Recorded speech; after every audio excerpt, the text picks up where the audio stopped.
Hello students, welcome to commerce insight. This is Kritika Pandey. आज आप लोगों को कॉमर्स के बारे में कुछ समझाना चाहती है। आपको पता है आपने 10th के बाद में कॉमर्स सब्जेक्ट चूज किया है, बट एग्जैक्टली इस वर्ड का मीनिंग क्या होता है ये हम समझते हैं। कॉमर्स, एग्जैक्टली कॉमर्स क्या चीज है ये आज हम समझेंगे, राइट? चलिए आप लोग फटाफट कॉपी और पेन निकाल लीजिए और जो मैं लिखते जाऊं वो आपको भी लिखना है यहाँ पे। आइए देखें कॉमर्स की डेफिनेशन क्या है। मेरे साथ साथ आप लिखते जाइएगा। Commerce is that economic activity which is concern with the buying and selling of goods and services for the value of money. I am repeating, commerce is that economic activity which is concerned with the buying and selling of goods and services for the value of money. इसका मतलब क्या हुआ? देखिए, ये जो हमारी human activity होती है ये दो प्रकार की होती है। एक होती है इकोनॉमिक और एक होती है नॉन इकोनॉमिक। सपोज मान लीजिए मेरा एक रेस्टोरेंट है और मैं खाना बना के उसे लोगों को देती हूँ और उनसे पैसे लेती हूँ, राइट? मैं उन्हें खाना प्रोवाइड करती हूँ और उसके बदले में मैं उसका चार्ज लेती हूँ। तो ये क्या हो जाएगी हमारी इकोनॉमिक एक्टिविटी। वहीं मैं अपने घर वालों को जब खाना खिलाती हूँ बनाकर, तो वो क्या कहलाएगी? मेरी नॉन इकोनॉमिक एक्टिविटी। तो हमारा जो मेन फोकस है वो है इकोनॉमिक एक्टिविटी पे, क्योंकि नॉन इकोनॉमिक एक्टिविटी में कोई प्रोडक्टिविटी तो होती नहीं है, राइट? आप जो भी करते हैं आप लव, अफेक्शन, इमोशंस इनसे एक्टिवेट होके करते हैं, राइट? लेकिन इकोनॉमिक एक्टिविटी आप किस लिए करते हैं? For earning. अर्निंग पर्पस जो है आपका इकोनॉमिक एक्टिविटी का होता है। तो कॉमर्स क्या है? एक ऐसी इकोनॉमिक एक्टिविटी है जो कंसर्न्ड होती है buying and selling of goods and services. या तो आप गुड्स बेचोगे या फिर आप सर्विसेज बेचोगे, राइट? अगर आप मोबाइल बेचते हो तो वो गुड्स है। अगर मोबाइल की सिम की सर्विस देते हो तो वो किस कैटेगरी में आएगी? सर्विस की कैटेगरी में आएगी, राइट? अगर आप ट्रक बेचते हो तो वो गुड्स है, बेचने वाले के लिए माल है, गुड्स है। लेकिन आप ट्रक्स की सर्विस देते हो ट्रांसपोर्टेशन के लिए तो वो क्या आ जाती है? कौन सी कैटेगरी में आती है? सर्विस की। यानी आप जब गुड्स एंड सर्विसेज या तो गुड्स या सर्विसेज को जब खरीदते और बेचते हो तो वो क्या कहलाती है? आपका कॉमर्स कहलाती है। और क्यों? For the value of money. जाहिर है अर्निंग के लिए जो है आप ये एक्टिविटी को परफॉर्म करते हैं, राइट? तो commerce is that economic activity which is concerned with the buying and selling of goods and services for the value of money, right? मतलब पैसों के लिए, पैसे कमाने के लिए, अर्निंग के लिए जब आप गुड्स और सर्विसेज को खरीदते और बेचते हो तो वो क्या कहलाता है? आपका कॉमर्स कहलाता है, ठीक है? तो ये था आपका कॉमर्स का डेफिनेशन। आइए देखें कि कॉमर्स के अंदर कौन कौन से एलिमेंट्स आते हैं, राइट? देखिए हमने एक डेफिनेशन पढ़ी थी कि commerce is concern with the exchange of goods and services, या ये कह सकते हैं buying and selling of goods and services for the value of money, ठीक है? हम पैसों के लिए, जब हम अर्निंग के लिए हम गुड्स और सर्विसेज को खरीदते या बेचते हैं वो कॉमर्स में आता है, राइट? वो कॉमर्स कहलाता है। यानी कॉमर्स में बाइंग एंड सेलिंग है किसकी? गुड्स की है और सर्विसेज की है, राइट? गुड्स की है और सर्विसेज की है। तो आइए देखें कि इनके कारण कौन कौन सी जो है एक्टिविटीज हैं जो कॉमर्स में आती हैं, ठीक है? बहुत ही इंटरेस्टिंग टॉपिक है ये। अब देखिए हम या तो गुड्स बेच रहे हैं, खरीद रहे हैं, या सर्विस खरीद बेच रहे हैं। अगर हम गुड्स की कैटेगरी में जाएं तो जब हम गुड्स को खरीदते और बेचते हैं तो वो कहलाता है ट्रेड। क्या कहलाता है? ट्रेड। इसको हिंदी में कहते हैं व्यापार। क्या कहलाता है ये? व्यापार, राइट? जब हम गुड्स को खरीदते और बेचते हैं तो ये क्या कहलाता है? व्यापार कहलाता है। देखो बिजनेस करने के दो तरीके हैं, या तो आप खुद सामान बनाओगे या बना बनाया खरीद के लाओगे और उसको बेचोगे, ठीक है? तो अगर आप बनाते हो तो वो मैन्युफैक्चरिंग है, लेकिन अगर आप खरीद के लाते हो और बेचते हो तो उसे ट्रेड कहते हैं। क्या कहलाता है ये? ट्रेड। ट्रेड यानी व्यापार करना, ठीक है। अब ये ट्रेड गुड्स का ही होगा।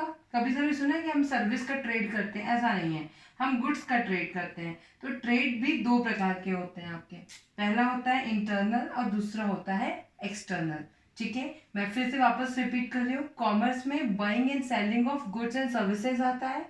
अगर हम गुड्स की बात करें तो उसका खरीदना और बेचना क्या कहलाता है? ट्रेड कहलाता है, ठीक है, व्यापार कहलाता है।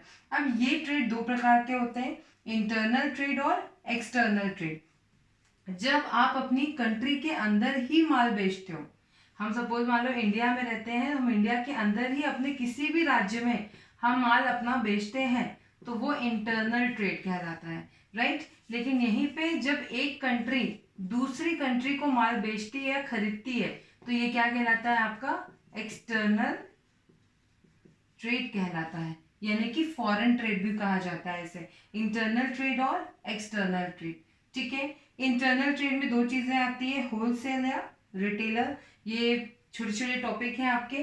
देखिए यहाँ पे आपने ट्रेड किया, ट्रेड में आपका इंटरनल ऑप्शन है, एक्सटर्नल है, यानी आप कंट्री के अंदर माल बेचोगे या फॉरेन में माल बेचोगे। अगर आप कंट्री के अंदर माल बेचते हो तो वो भी दो प्रकार का होता है, या तो आप होलसेल का काम करोगे या फिर आप रिटेलर होगे। देखो हम मैन्युफैक्चरिंग की बात नहीं कर रहे हैं, हम माल खरीद के ला रहे हैं और उसको बेच रहे हैं। तो आपके पास दो ऑप्शन है, या तो आप शुगर का पूरा होलसेल स्टॉक खोलोगे या फिर आप किराने की दुकान खोल के शुगर की कुछ क्वांटिटी रख के ही आप माल बेचोगे। आपने देखा होगा कुछ लोग होते हैं जो दवाइयों के स्टॉकिस्ट होते हैं, वो सिर्फ एक ही प्रकार की दवाई उनके होलसेल में मिलती है। और कुछ होते हैं जो दुकान जो खोलते हैं, केमिस्ट होते हैं, और उनकी दुकान में सब दवाइयाँ थोड़ी थोड़ी क्वांटिटी में होती हैं। तो ये कौन कहलाते हैं? रिटेलर होते हैं। आपकी किराने की शॉप क्या होती है? रिटेलर होती है। और अगर आप किसी एक प्रोडक्ट के व्यापारी हो तो वो क्या कहलाता है आपका? होलसेलर कहलाता है। तो इंटरनल ट्रेड दो प्रकार के हैं आपके, होलसेलर और रिटेलर, राइट। अब आते हैं हम एक्सटर्नल ट्रेड पे। एक्सटर्नल ट्रेड यानी हम एक कंट्री किसी दूसरी कंट्री को माल या तो खरीद रही है या फिर बेच रही है, ठीक है। तो दो तीन चीजें इसमें होंगी। एक्सटर्नल ट्रेड में आएगा आपका इंपोर्ट, यानी अगर आप बाहर देश से, दूसरे देश से कोई रॉ मटेरियल या फिनिश गुड्स आप मंगा रहे हैं, वहां से आप खरीद रहे हैं, तो क्या कहलाएगा? इंपोर्ट कहलाएगा। अगर आप किसी दूसरी कंट्री को माल बेचते हैं तो वो क्या कहलाएगा? एक्सपोर्ट कहलाएगा। और इंट्रापोर्ट का मतलब होता है, मान लीजिए कंट्री ए है, बी है, सी है, यहाँ पे कंट्री ए जो है वो बी से माल खरीदता है और बेचता किसको है? सी को, तो वो क्या कहलाएगा? इंट्रापोर्ट कहलाता है, राइट। यानी कंट्री ए ने बी से माल खरीदा और बेचा किसको? सी को बेचा, तो ये क्या कहलाएगा आपका? इंट्रापोर्ट कहलाएगा। यानी एक कंट्री से माल खरीद के दूसरी कंट्री में बेचना, वो क्या कहलाता है? इंट्रापोर्ट कहलाता है, राइट। तो ये था हमारा ट्रेड का क्लासिफिकेशन। अब ये तो हमने पढ़ा कि गुड्स का किस तरह से इन्वॉल्वमेंट होता है कॉमर्स में, ठीक है। आप ट्रेड करते हो, इंटरनल ट्रेड, एक्सटर्नल ट्रेड है। Internal trade classified as wholesaler and retailer, and external trade is classified as import, export and entrepot, right. अब हम आते हैं सर्विस में। अब सर्विस में क्या चीजें आती हैं? देखो हमने पढ़ा ना डेफिनेशन में, buying and selling of goods and services, तो अब बारी सर्विसेज की है। सर्विसेज में आता है एड्स टू ट्रेड, मतलब ये एक तो आप माल बेच रहे हो, ठीक है, ये माल आप बेच रहे हो, चाहे आप कंट्री में बेचो, चाहे फॉरेन में बेचो, जैसा भी बेचो, होलसेल बेचो, रिटेल बेचो, इंपोर्ट करो, एक्सपोर्ट करो, इंट्रापोर्ट करो, what ever it is your choice. लेकिन आप बताइए, इनके बिना आप ये ट्रेड करना आपके लिए मुश्किल है, राइट। अभी हम समझेंगे कैसे।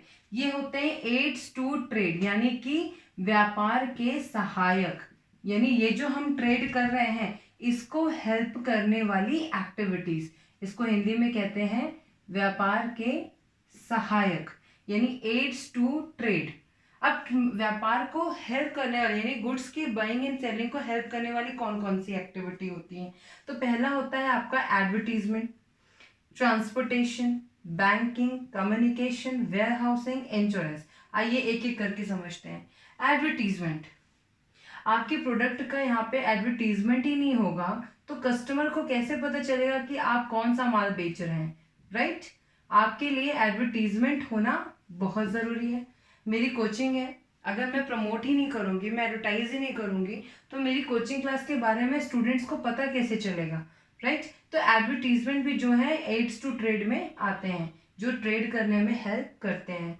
फिर आता है आपका ट्रांसपोर्टेशन। आपको खुद पता है कि माल जो है एक जगह से दूसरी जगह ट्रांसपोर्ट होता है। माल ही क्या, रॉ मटेरियल भी होता है। ज़रूरी नहीं है कि आप जिस जगह में प्रोडक्शन कर रहे हो रॉ मटेरियल भी आपको वहीं मिल जाए, हो सकता है आपको कहीं और से मंगाना पड़ता हो। आप खुद जानते हैं कि बाटा का शोरूम जो है दुनिया के इंडिया के हर कोने में पाया जाता है। हर शहर में 3-4 आउटलेट तो होते ही हैं।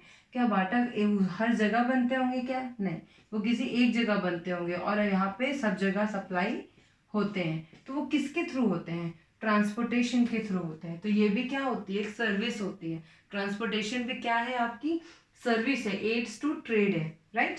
फिर आता है आपका बैंकिंग। आप बताइए, बैंक के बिना कोई चीज़ पॉसिबल है? आपको पैसे ट्रांसफर करना, आप माल बेच रहे हो, चाहे आप इंटरनल ट्रेड करो, चाहे आप एक्सटर्नल ट्रेड करो, आप कुछ भी करो, आपको फाइनेंस ट्रांसफर करने की ज़रूरत पड़ेगी, आपको पैसे ट्रांसफर करने की ज़रूरत पड़ेगी। आप एटीएम से ले लो, आप नेट बैंकिंग ले लो, मोबाइल बैंकिंग ले ले, जो भी ले लीजिए, आपको बैंक की ज़रूरत यहाँ पे पड़ेगी। उससे भी सबसे बड़ी बात है, अगर आप कोई बिजनेस खड़ा कर रहे हैं तो उसके लिए आपको लोन की ज़रूरत पड़ती है। तो ये लोन भी आपको कहाँ से मिलने की चांसेस होते हैं? बैंक से। बैंक फाइनेंस करती है। इसलिए बैंकिंग भी जो है आपका क्या है? एड्स टू ट्रेड कहलाता है, ठीक है। ये व्यापार में सहायक होते हैं एक जगह से दूसरी जगह पैसे ट्रांसफर करने के लिए। फिर आता है कम्युनिकेशन। कम्युनिकेशन भी बहुत बड़ा रोल है। अगर कम्युनिकेशन नहीं होगा तो आप जो है एक कस्टमर से दूसरे मैंने अपने कस्टमर्स के साथ कैसे आप कनेक्शन रख सकते हैं, है ना। आप कस्टमर के साथ कनेक्शन नहीं रख सकेंगे, अपने दूसरे बिजनेस जो सपोर्टिव्स होते हैं लाइक क्रेडिटर्स हुए, सप्लायर हुए, है ना, ऑर्डर प्लेस करने वाले हुए, उनसे आप कम्युनिकेट कर ही नहीं पाएंगे। सपोज मान लीजिए यहीं पे अगर हमारा कम्युनिकेशन इंटरनेट वीक हो जाए और आज हमारी क्लास ही नहीं हो पाएगी, क्योंकि हमारे कम्युनिकेशन का मेन अभी क्या है? हमारा फ़ोन, हमारा इंटरनेट। तो हमारा जो कम्युनिकेशन है ये भी जो है ट्रेड का बहुत बड़ा सहायक होता है, ठीक है। फिर आता है आपका वेयर हाउसिंग। बहुत ही इंपॉर्टेंट पॉइंट है वेयर हाउसिंग। आपको पता होगा कि ऐसे बहुत सारे प्रोडक्ट हैं जो साल भर प्रोड्यूस होते हैं लेकिन यूज सिर्फ साल के 3-4 महीने ही होते हैं। जैसे कूलर, एसी, ये साल भर बनते हैं लेकिन यूज कब होते हैं? सिर्फ 3 या 4 महीने, जो गर्मी के होते हैं। और ऐसे बहुत सारे प्रोडक्ट होते हैं जो 3-4 महीने ही प्रोडक्शन होते हैं लेकिन यूज जो है साल भर होते हैं, ठीक है। तो ये क्या है? जैसे आम हुए, आलू हुए, हाँ, चावल हुआ, ये सब क्या है? ये से कुछ सीजन में ही ये उगते हैं और फसल होती है इनकी, लेकिन इनकी जो रिक्वायरमेंट है वो पूरे साल होती है। तो इनको स्टोर करने के लिए भी हमें किसकी जरूरत पड़ेगी? वेयर हाउस की जरूरत पड़ेगी, राइट। तो ये वेयर हाउसिंग भी क्या है? एक प्रकार की सर्विस है, एड्स टू ट्रेड है, जो ट्रेड को सहायक करते हैं, ठीक है। फिर आता है आपका इंश्योरेंस। आप लाखों करोड़ों की आप फैक्ट्री खोलते हो, इतने करोड़ों के माल आप एक जगह से दूसरी जगह ट्रांसपोर्ट करते हो, तो आपके पास रिस्क होते हैं, एक्सीडेंट होने के रिस्क होते हैं, चोरी होने के रिस्क होते हैं, राइट। तो इस रिस्क से आपको बचाता कौन है? इंश्योरेंस। तब आप फ्री होके काम करते हो। आपको पता होता है कि अगर कोई मिसहैप होता है, अगर सपोज मान लो कोई एक्सीडेंट होता है, चोरी होती है, आग लग जाती है, दुर्घटना होती है, तो यहाँ पे इंश्योरेंस है जो हमें उसका कवर दे देगा। तो ये क्या है? हमारे व्यापार करने के सहायक होते हैं। इनके बिना आप कोई भी व्यापार नहीं कर सकते हैं। आप एक बार इमेजिन जरूर करके देखिएगा कि कोई ना कोई हर व्यापार में इनकी जरूरत तो आपको पड़ती ही है। और यही पूरी चीज, ये एक्टिविटीज जो है वो कॉमर्स में आती है। यानी आपको इतना समझ में आया होगा कि कॉमर्स में क्या क्या चीजें आती हैं। Buying and selling of goods and services. Goods में ट्रेड आता है, व्यापार, माल कहीं से खरीदना और उसको लाके बेचना। ट्रेड दो प्रकार के हैं, इंटरनल और एक्सटर्नल। अपनी कंट्री में आप बेचते हैं तो इंटरनल है, अपनी कंट्री से बाहर बेचते हैं तो एक्सटर्नल है। फिर इंटरनल ट्रेड में दो प्रकार के हैं, होलसेलर, रिटेलर। एक्सटर्नल में आपका इंपोर्ट, एक्सपोर्ट और इंट्रापोर्ट।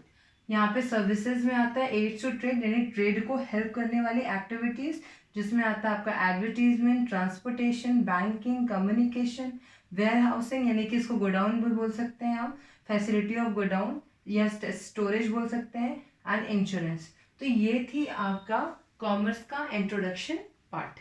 Thank you.